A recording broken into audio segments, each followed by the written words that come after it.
Former President Trump will not be able to use executive privilege to block evidence from the January 6th committee. It's a big decision, and it came today from President Biden himself.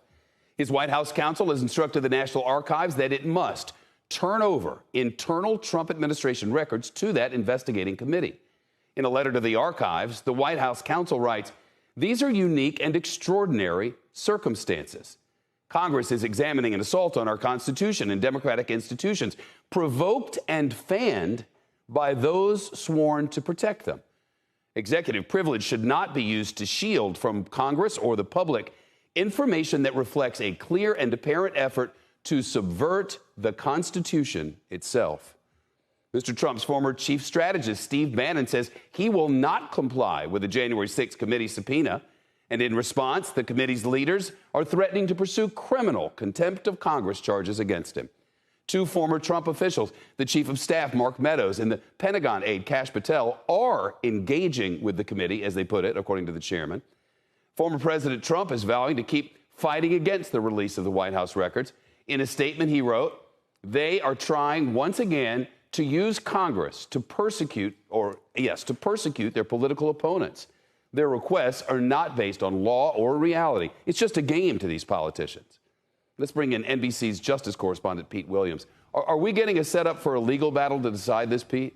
Oh, without question, and here's why. The courts have never said what authority a former president has to assert executive privilege. What the Supreme Court said in 1977 in a lawsuit involving former President Nixon is that when the incumbent president says material ought to be turned over, that weakens the former president's claim that it shouldn't be.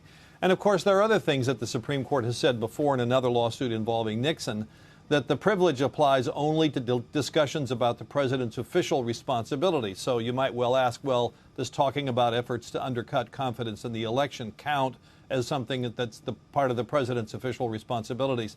But because these questions are not 100% clear, yes, of course, they're going to be litigated. The president will undoubtedly go to court and try to block this material from being turned over. Pete, help us with this. I don't understand Steve Bannon's claim that he's protected by President Trump's assertion of executive privilege. Well, when his lawyer wrote that letter, President Trump hadn't even asserted executive privilege at that point. I think this is lawyering it's sort of an opening gambit by his lawyer. I think his Bannon's claims, of course, are pretty divorced from the president's. He was at one time an advisor, but not during this critical time.